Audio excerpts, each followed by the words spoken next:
Terima kasih Tuhan Yesus, Kau berikan kami kesempatan dan waktu pada hari ini. Biarlah firman yang Kau tabur berikan kami hikmat Tuhan dari hati dan pikiran Engkau, sehingga apa yang keluar dari mulut kami itu adalah dari Roh Kudus yang ingin disampaikan kepada umat-Mu di tempat SIC, di tempat ini. Terpujilah nama-Mu selalu ya Bapa. Semua yang sepakat katakan amin. Kami persilakan duduk kembali Bapak Ibu. Shalom Bapak Ibu. Shalom. Besok mungkin semuanya tahu, besok kita merayakan apa Bapak Ibu? Valentine Day, hari kasih sayang, hari yang dipakai Tuhan untuk mengasihi kita semua. Sebetulnya Valentine itu mengembalikan cinta kasih di antara keluarga, suami, istri, adik dan kakak. Tetapi iblis itu pintar. Dari dulu iblis itu pintar Bapak Ibu. Valentine dibelok-belokkan, betul ya? Valentine dibelokkan sehingga besok itu kebanyakan ya. Tapi untung puji Tuhan gereja ini diperkuat ya untuk memperbarui pernikahan besok tanggal hari Sabtu ya sama Minggu. Tapi besok itu generasi muda kita harus menjaga anak-anak kita. Di saat-saat seperti ini setan itu membalikkan kasih itu, cinta kasih itu, sehingga banyak apa? Anak muda itu yang menyerahkan ya, yang perempuan. Kalau nggak cinta, kamu harus mau ngikutin, berarti sudah dibelokkan. Dari rencana Tuhan yang mula-mula sudah dibelokkan. Di banyak perselingkuhan juga di besok itu ya. Tetapi saudara-saudara, itu versi Valentine, versi dunia. Mereka mengambil dari Tuhan, dari firman, dan sama iblis itu dibelok-belokkan. Sama juga seperti Adam dan Hawa dulu. Pada saat mau ngambil dikasih buah, kalau kamu makan ini, kamu akan tahu yang baik dan yang buruk. Jadi tuh setan itu pintar, dibelok-belokkan saudara-saudara. Padahal Valentine versi Alkitab saudara-saudara ada di dalam Yohanes 3 ayat 16. Mungkin semuanya bisa hafal, kita buka ayatnya. Yohanes 3 ayat 16. Ini Valentina versi Alkitab. Yuk kita sama-sama baca. 1, 2, 3.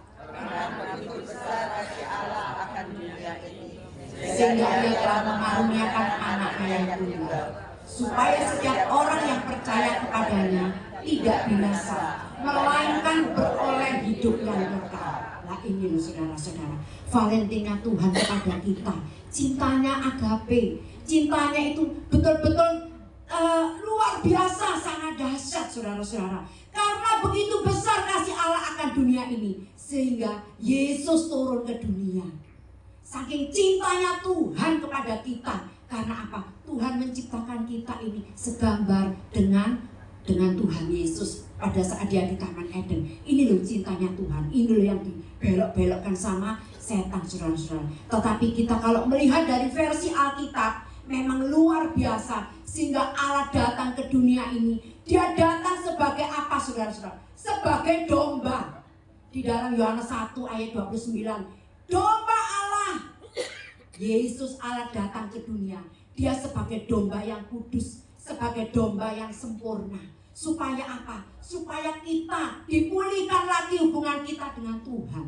Karena sebelum Yesus ada, manusia itu kalau mau pengampunan dosa ya di dalam perjanjian lama itu susah banget, ribet, ruwet saudara-saudara. Mungkin sekarang kita sudah gak mampu ya. Berapa kambing, berapa lembu, berapa merpati yang disembelih untuk pengampunan dosa pada saat dulu itu saudara-saudara. Ada Yesus datang karena kasihnya, karena cintanya. Kita ini bersyukur saudara-saudara. Sehingga percaya dengan Yesus saja kita sudah diselamatkan. Tapi percaya itu loh bocah angele ya saudara-saudara. Tapi puji Tuhan di SIC di tempat ini semuanya adalah bilangan orang-orang yang percaya Yesus. Bilangan orang-orang yang menghargai cinta Tuhan kepada kita saudara-saudara. Sehingga apa? Yesus naik ke atas salib. Untuk apa? Menebus dosa kita. Dosa kita ini harus ditebus. Dari dosa Adam dan Hawa, keturun Adam dan Hawa, dari kelakuannya kita sendiri saudara-saudara, dosa yang disengaja atau tidak. Mari kita buka di dalam Wahyu 5 ayat 9. Begitu dahsyatnya Tuhan, sampai naik di atas kayu salib. Untuk apa? Untuk membeli kita. Jadi kita ini semuanya ini dibeli dengan darah. Kalau perjanjian lama itu juga mereka untuk menebus dosa dengan darah. Itu semuanya adalah sebetulnya lambang dari Yesus Kristus itu sendiri. Sekarang coba Bapak Ibu, kita baca, Bapak Ibu yang baca ayo. 1, 2, 3. Dan mereka menyanyikan suatu nyanyian baru katanya. Engkaulah yang menerima bulan kita itu dan membuka meterai-meterainya. Karena engkau telah disembelih dalam darahnya, engkau telah membeli mereka bagi Allah dari tiap-tiap suku dan bahasa dan kaum dan bangsa. Puji Tuhan, karena engkau telah disembelih dan dengan darahmu engkau telah membeli mereka bagi Allah dari tiap-tiap suku dan bahasa dan kaum dan bangsa. Jadi darah Yesus ini telah disembelih untuk membeli kita, Bapak Ibu, membeli kita lunas, sehingga setelah dibeli lunas, Bapak Ibu, kita ini menjadi milik Yesus bagi orang yang percaya. Bagi orang yang percaya sebagai Yesus itu sebagai Tuhan dan Juru Selamat kita, maka kita itu sudah menjadi milik Yesus, Bapak Ibu. Kita sebelum percaya Yesus, kita ada di dalam kutuk. Tetapi sejak kita percaya Yesus, kita sudah diubahkan dari kutuk menjadi berkat. Menjadi apa? Berkat itu apa? Keselamatan, Bapak Ibu. Karena kalau dulu itu orang disalib itu adalah orang yang dikutuk. Jadi kutuknya sudah diambil Yesus di atas kayu salib. Amin, puji Tuhan. Dan saudara-saudara, setelah Yesus di atas kayu salib, darahnya tercurah. Setelah kita percaya kepada Yesus, identitas kita ini Bapak Ibu, identitas kita ini sudah diubah dari anak-anak kegelapan, dari anak-anak yang tidak percaya Tuhan, dari anak-anak yang sudah Adam dan Hawa ada di bawah kutuk. Sejak kita percaya Yesus di atas kayu salib, identitas kita sudah berubah menjadi anak-anak Allah. Coba dijawel dulu kanan kirinya. Kita ini sudah menjadi anak-anak Allah, saudara-saudara. Kita ini kalau nggak percaya ada firman-Nya loh.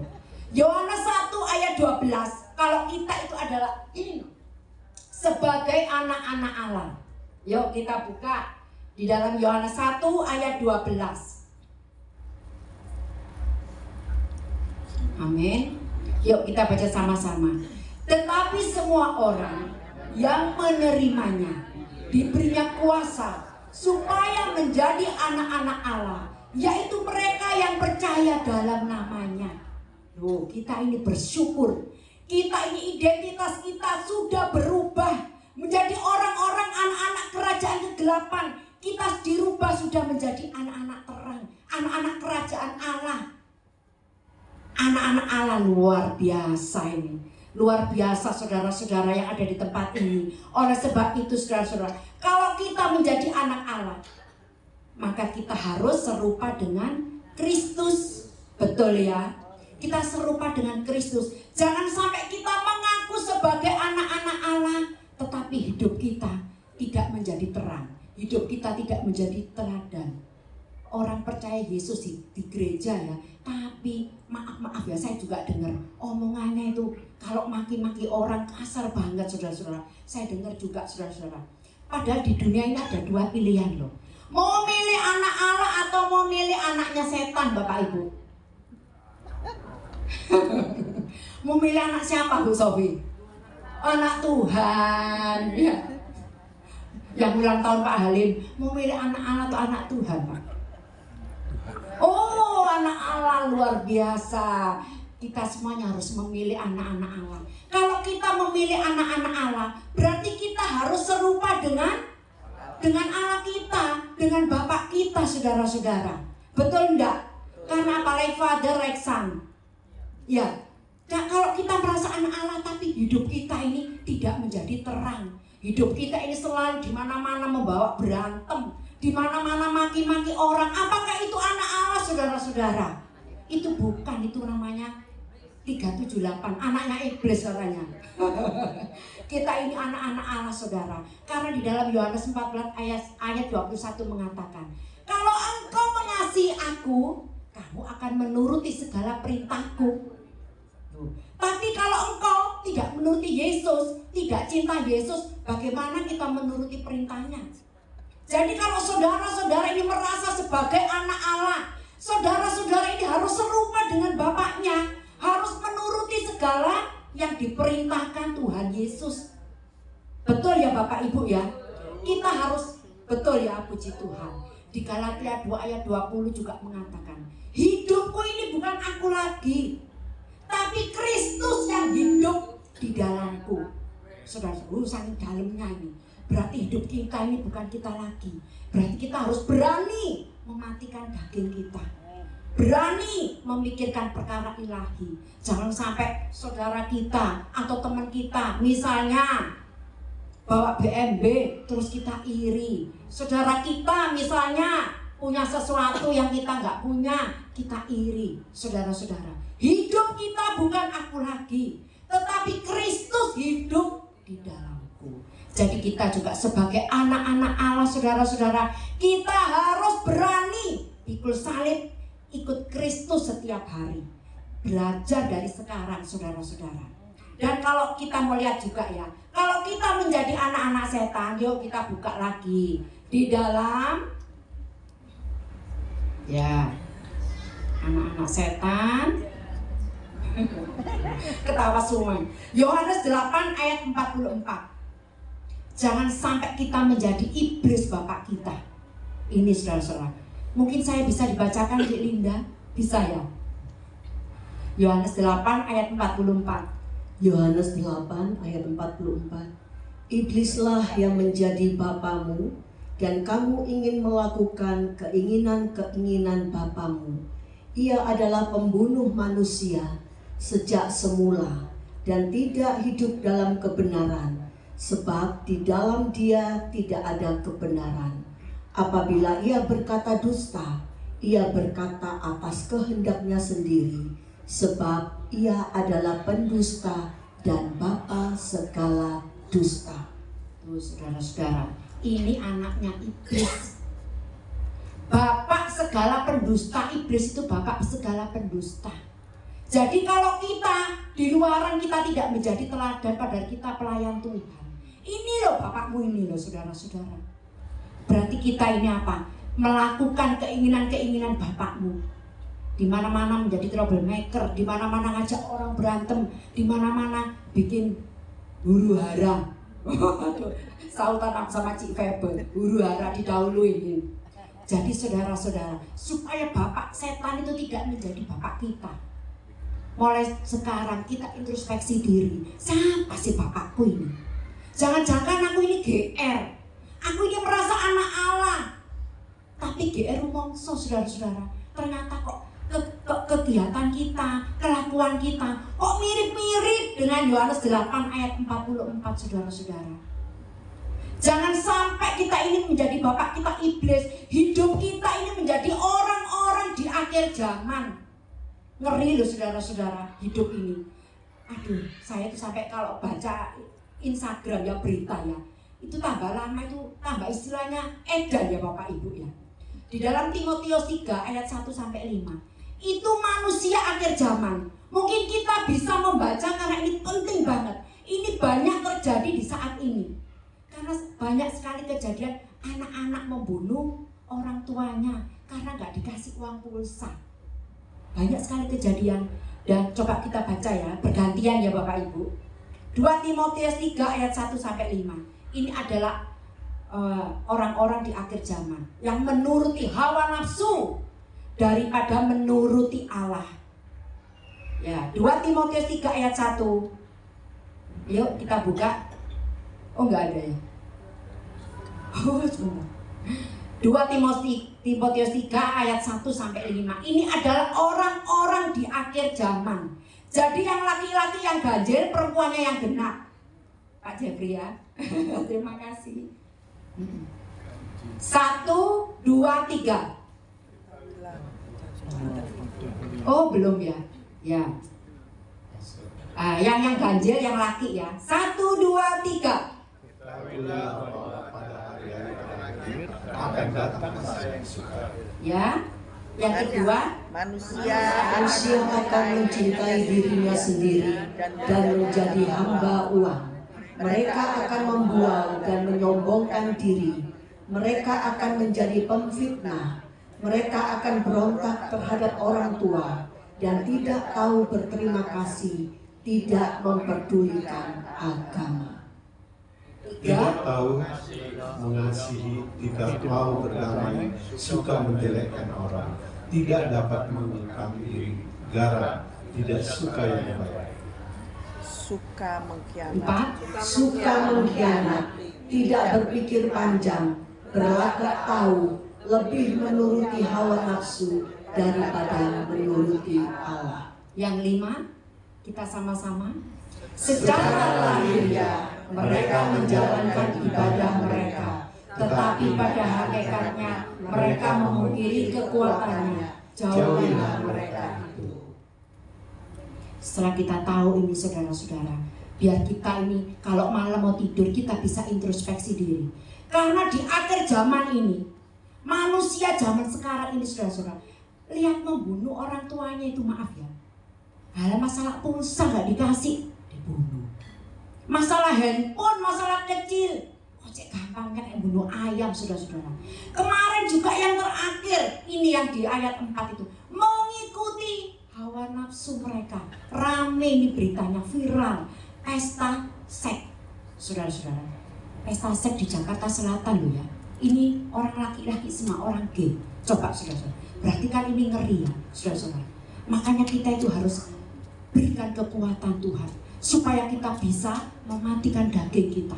Kalau tanpa Roh Kudus saudara-saudara, kita nggak mampu. Karena setan itu betul-betul mengintimidasi anak-anak Allah. Setan itu maunya apa sih? Mahkota kita sebagai anak-anak Allah itu loh mau diambil, supaya dia punya teman di neraka saudara-saudara. Jadi kita itu harus bertahan sampai garis finish. Sampai garis finish tetap kita itu belajar mencintai Tuhan Yesus, melakukan firman-Nya di dalam Yohanes 4 ayat 21. Kalau kamu mengasihi aku, kamu akan menuruti segala perintahku. Loh itu loh saudara-saudara. Itu gak gampang saudara-saudara. Jangan kita merasa aku bisa. Harus dengan pertolongan Roh Kudus yang ada di dalam diri kita, yang membimbing kita, yang menuntun kita. Kalau kita salah, jalan kita salah 1 derajat, 5 derajat, itu Roh Kudus sudah mengingatkan. Ayo, ya terima kasih Tuhan. Salah lagi, Roh Kudus ingatkan. Kita berjuang. Makanya Paulus kan berkata, mengakhiri pertandingan. Hidup kita ini seperti pertandingan.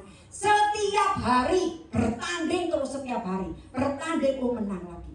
Ada 2 jalan lagi, salah dan benar. Bertanding terus setiap langkah sampai umur kita mendekati. Sampai mendekati dipanggil Tuhan Yesus. Tapi kita tetap berjuang, kita tetap menomоrsatukan Tuhan, kita tetap di mana-mana membawakan berita. Hidup kita ini Injil, saudara-saudara. Hidup kita ini Injil Kristus. Matius, Markus, Lukas, Yohanes satunya itu sebetulnya kita. Kita ini sebagai suratan yang terbuka hidup kita ini. Di dalam keluarga kita yang belum mengenal Tuhan, di dalam teman-teman kita yang belum mengenal Tuhan. Apakah pelayan-pelayan Tuhan orang Kristen semuanya sudah mengenal Yesus? Belum tentu loh saudara-saudara. Kalau saya pernah ngomong gitu, saya gini, ya tapi ya aja. Belum tentu mereka menghargai dan mengerti betapa dahsyatnya Yesus di atas kayu salib, darahnya itu. Domba Allah yang sempurna. Betapa dahsyatnya. Oleh sebab itu gara-gara darah Yesus, salib Yesus, identitas kita menjadi anak-anak Allah. Oleh sebab itu hargai saudara-saudara, identitas kita yang baru sebagai anak Allah. Ini bukan GR, tapi ini adalah anugerah Tuhan. Anugerah dan cinta Tuhan kepada umat-umatnya yang percaya dan mengaku sebagai Yesus itu sebagai Tuhan dan Juru Selamat saudara-saudara. Amin, puji Tuhan. Dan di dalam, mungkin Bapak Ibu sendiri bisa buka di rumah ya. Di dalam Galatia 5 ayat 22 ya sampai 25. Itu adalah orang-orang anak-anak Allah yang dipenuhi dengan Roh Kudus. Dia penuh dengan sukacita, membawa damai dimanapun berada. Puji Tuhan saudara-saudara. Itu nanti Bapak Ibu bisa baca sendiri di rumah. Galatia 5 itu adalah ciri-ciri orang yang dipenuhi Roh Kudus. Ciri-ciri orang yang menghargai pengorbanan Yesus di atas kayu salib. Itu adalah orang anak-anak Allah saudara. Jangan sampai kita serupa dan sama jatuh lagi di dalam kuasa kerajaan setan. Karena iblis itu sudah dikalahkan oleh darah Yesus di atas kayu salib. Amin, puji Tuhan. Dan sebagai anak-anak kerajaan Allah pasti ada fasilitasnya. Betul nggak Bapak Ibu?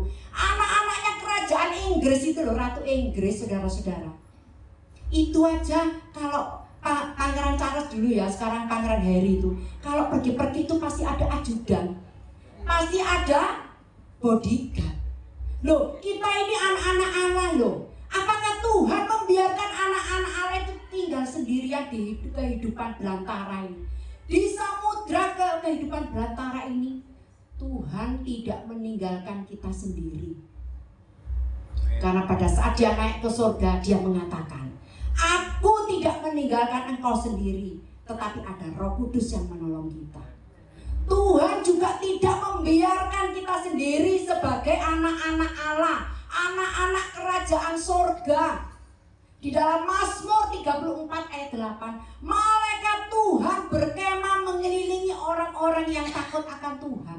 Itu untuk orang-orang yang sudah dimeteraikan Roh Kudus. Itu untuk orang-orang yang identitasnya berubah menjadi anak-anak Allah. Loh, enak loh Bapak Ibu. Di mana-mana ada malaikat itu menjaga kita walaupun kita nggak melihat. Itu janji Tuhan loh. Janji Tuhan itu adalah iya dan amin. Yang 8 ya. 34 ayat 8. Kalau di sini mungkin 7 ya. Malaikat Tuhan berkemah di sekeliling orang-orang yang takut akan Dia, lalu meluputkan mereka. Saya sangat percaya dengan firman Tuhan ini. Karena saya pernah mengalami sendiri ya. Pada saat dulu saya itu ke ke Banyuwangi. Kerjaan sih, ada kerjaan. Itu berdua, biasanya kita tuh rombongan ya. Dengan kondektur, dengan apa, pokoknya di belakang itu biasanya rame-rame. Ini cuman berdua di Banyuwangi, saudara-saudara. Terus pulangnya itu sudah malam. Jam 1 apa jam 12 kita pulang dari Banyuwangi. Pulang dari Banyuwangi, terus di jalan apa itu ya? Dendles, yang bekasnya Dendles itu. Jalan apa itu yang Baluran. Baluran. Yang hutan-hutan itu loh Pak, ya itu. Wes kita ngobrol. Saya ngajak ngobrol supaya nggak takut, supaya nggak ngantuk. Maksudnya yang nyetir suami saya supaya nggak ngantuk. Terus habis gitu kita ngobrol gini. Ternyata itu kan kalau malam itu kan banyak asapnya truk, saudara-saudara. Asapnya truk, wes. Ya, asapnya truk itu dan kabut. Masih ada asapnya truk, masih ada kabut. Jadi yang nyetir itu nggak kelihatan, saudara-saudara. Kalau coba nggak percaya ke sana kalau malam nggak kelihatan. Ternyata setelah kita ngobrol itu kaget. Mungkin 1 meter atau 2 meter ya. Ternyata di depan itu saudara-saudara truk. Bayang loh, ini kita motornya ini ya banter ya waktu itu ya. Truk langsung. Waktu itu suami saya refleks ya. Dia nggak lurus. Itu kan refleks, orang itu pasti melindungi dirinya sendiri gitu. Itu dibelokno ke kanan saudara-saudara. Otomatis yang masuk ke mobilnya itu kan saya. Jadi saya tuh masuk gini, jadi mobilnya itu masuk ke dalam gini, saudara-saudara, masuk ke dalam dan kacanya itu juga pecah loh. Terus ini masuk ke dalam bodinya ini yang samping juga masuk ke dalam. Terus mobilnya ini sudah wis mungkin bawa balik lagi kita ke Banyuwangi itu pelan-pelan kayak semut gitu saudara-saudara. Dan nyampe garasi Banyuwangi sudah nggak bisa dipakai lagi. Orang lihat yang bis-bis itu pas gini, wih ini pasti meninggal.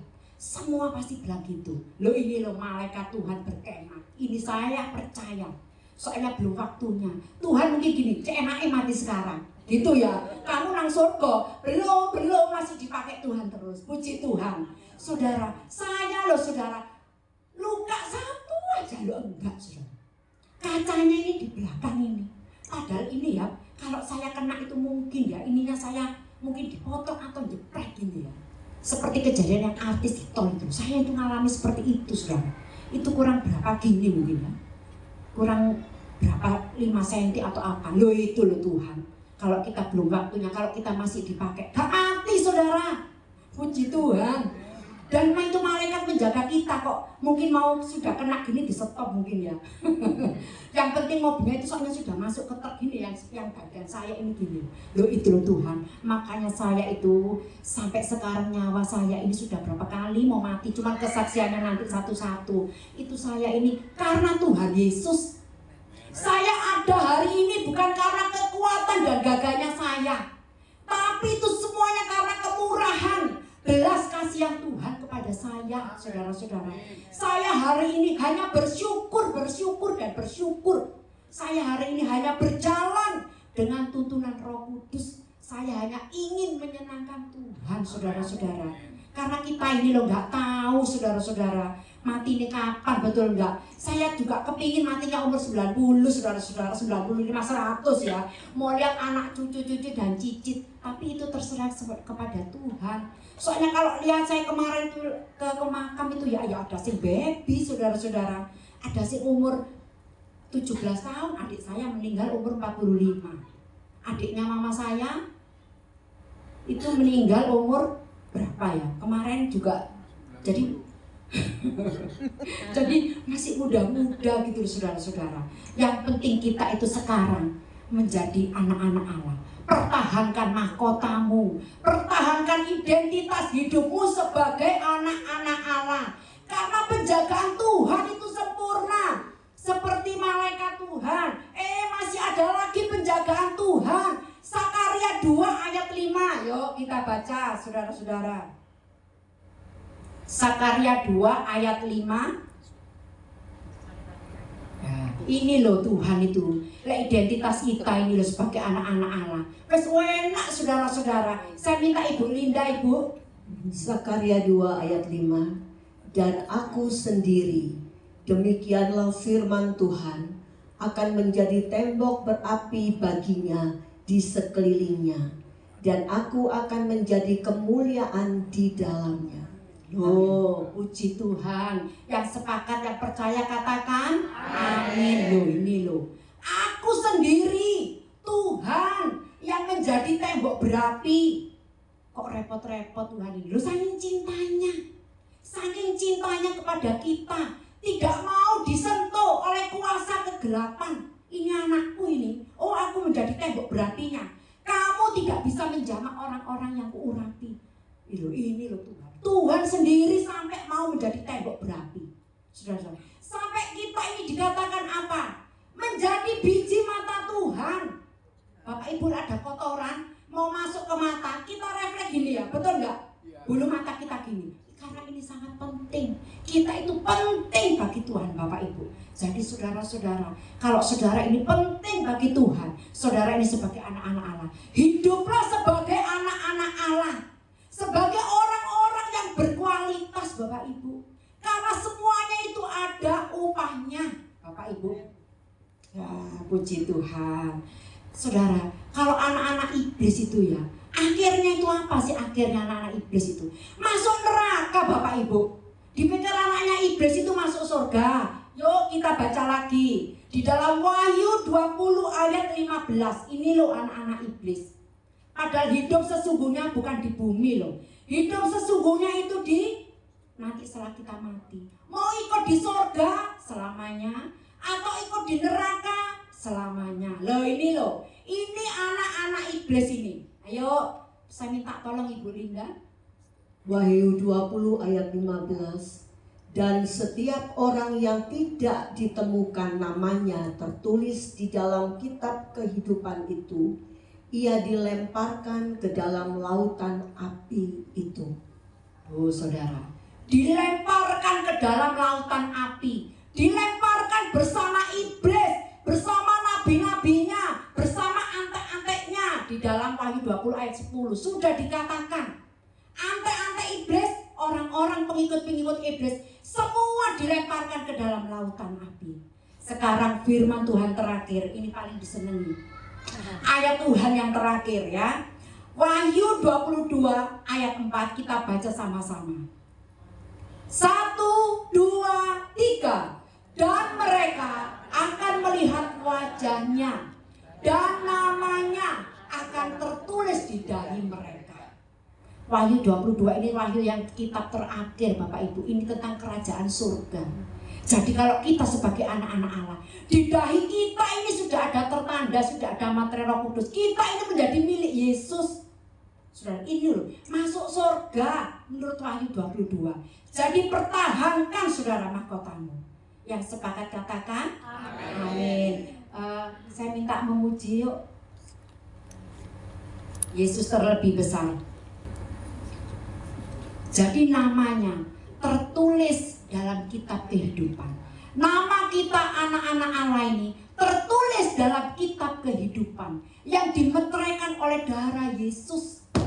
Sehingga iblis tidak bisa mengambil kasih karunia Tuhan kita dari kitab kehidupan itu. Karena sudah disegel, dimeteraikan oleh darah Yesus. Karena Allah kita luar biasa. Yuk kita sama-sama nyanyi. Yesus terlebih besar. Mari Bu, boleh ikut Bu.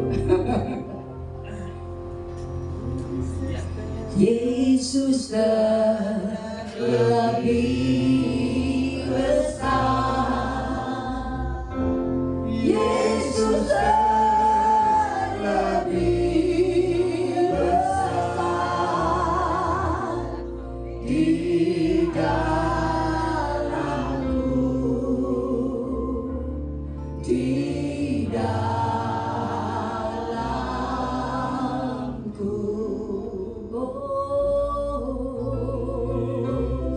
Yesus terlebih besar. Yesus terlebih besar di dalamku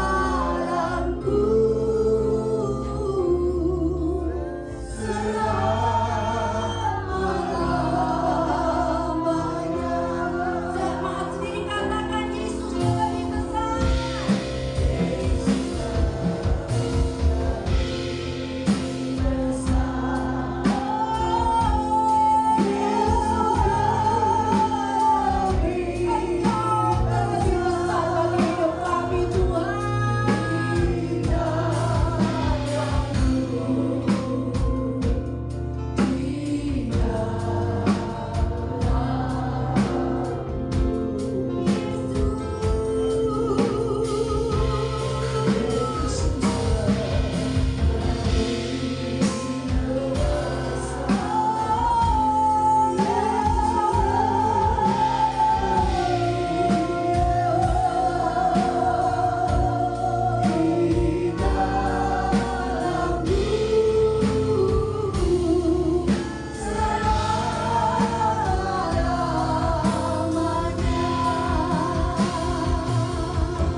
Biarlah firman yang Kau tabur pada hari ini Tuhan, biarlah tidak sia-sia.